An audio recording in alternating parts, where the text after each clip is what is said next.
Press the Lord, जय मसीह की। प्रभु यीशु मसीह के नाम से फिर से आपका स्वागत है। तो आज मैं आपको एक ख़ास टॉपिक के साथ एक संदेश को देना चाहता हूँ जो मेरे लिए आपके लिए बहुत ही इम्पोर्टेंट है।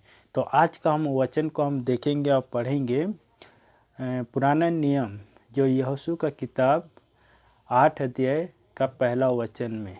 इस तरह से परमेश्वर का आज का वचन का जो संदेश हमें मिल रहा है, यहाँ लिखा हुआ है, तब यहोवा ने यहोशू से कहा, मत डर और तेरा मन कच्चा ना हो।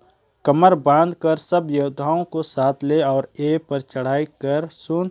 मैंने ए के राजाओं को उसकी प्रजा और उसके नगर और देश समेत तेरे वश में किया है।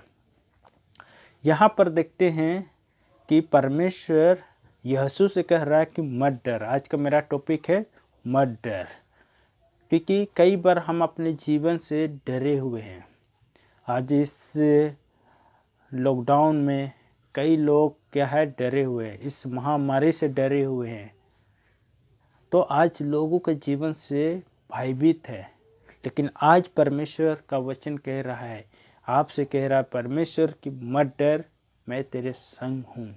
यहाँ पर देखते परमेश्वर यहोशू से कहता है कि मत डर, क्योंकि यहाँ का बैकग्राउंड देखा जाए तो इस्राएली लोग सब डरे हुए थे। परमेश्वर इन लोग के अंदर में डर को देखा, क्योंकि जब इस्राएली लोग एक के छोटा सा नगर में जाकर युद्ध करना था, उस जगह का नाम था ए नगर। तो वहाँ पर छोटा सा शहर था, लेकिन वहाँ पर ये लोग क्या है युद्ध करने गया, ये लोग हार गए। उल्टा क्या है ये लोग वहाँ से मार खा के आए, कुछ लोग मर गए। तो वहाँ के लोग क्या है विजय पाए, और इस तरह से डर के ये लोग क्या है भागते भागते वापस आए यहोशू के पास। और इस तरह से यहोशू क्रोध में आ गया और परमेश्वर से कहने लगा, परमेश्वर आपने क्यों यहाँ लाया, क्या कमी था, क्यों मैं हार गया। यहाँ पर मैं आपको बता देना चाहता हूँ कि इस्राएली लोग ए नगर के लोगों से, वहाँ के राजाओं, वहाँ के राजा, वहाँ के सेना से क्यों हार गए,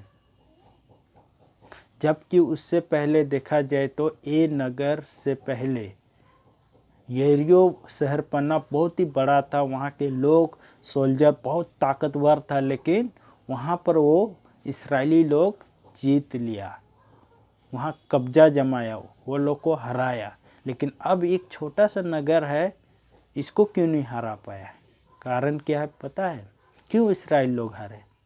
इसलिए हारे क्योंकि इस्राएल के अंदर में पाप हुआ था। इस्राएल में क्या पाप हुआ था? इस्राएल में एक व्यक्ति था जिसका नाम आकान था। जब यरीहो शहरपन्ना को ढा दिया, उसी में से क्या है चांदी सोना कुछ कीमती चीज़ों को उठा लेकर अपने क्या है तंबू में जाके छिपा रखा था। ये परमेश्वर के विरोध में, परमेश्वर की आज्ञा के विरोध में ये काम किया। एक व्यक्ति, इस्राएल में से एक ही व्यक्ति पाप किया, पूरे इस्राएल लोगों को क्या है भुगतना पड़ा। आज इस्राएल लोग क्या है पाप की वजह से क्या है वो हार गया, और इस तरह से वो ए नगर को जीत नहीं पाया। लेकिन अब परमेश्वर यहाँ धाड़स दे रहा है इस्राएल लोगों को कि धाड़स बांधो, हिम्मत बांधो, मत डरो, मैं तेरे संग हूँ। क्योंकि यहोशू इस बात को जान गया और वहाँ के सारे चीज़ों को क्या है जो पाप किया था उससे शुद्धिकरण हुआ, पापों से मन फिराया, और इस तरह से फिर से वो क्या परमेश्वर धाड़स दिया, मत डर, मैं तेरे संग हूँ। तब दोबारा यहोशू क्या है युद्ध के लिए तैयार हुआ, और जैसे युद्ध के लिए गया ये नगर को जीत लिया। हालेलुया। तो मैं यहाँ पर आज के संदेश आपको बता देना चाहता हूँ कि जब तक हमारे जीवन में पाप रहेगा, हमारे जीवन में डर बना रहेगा। हमें डर इसलिए लगता है क्योंकि पाप है, हम हार जाएंगे, हम सामना नहीं कर पाएंगे। मेरे प्रियो, जिस प्रकार इस्राएली लोग के अंदर में एक पाप होने के चलते वो लोग के अंदर में डर समा गया। वो लोग उस शत्रुओं से जीत नहीं पाया। अब जहाँ पाप रहता है वहाँ परमेश्वर साथ नहीं देता है। इसलिए आज का संदेश बहुत ही खास है कि परमेश्वर क्या है, पापियों का साथ नहीं देता है। जहाँ पाप है वहाँ परमेश्वर संग चलने को तैयार नहीं होता है। तो आज हम अपने जीवन में अगर डर को हटाना है तो सबसे पहले अपने जीवन के हर पाप को से दूर होना है, पाप से हमें मुक्त होना है। तब परमेश्वर हमारे जीवन में वो सहायता करेगा, मदद करेगा, ब्लेसिंग करेगा और हमें आगे बढ़ाएगा। हालेलुया। तो आज की संदेश इतना। परमेश्वर आशीष करे इस वचन के द्वारा। God bless you.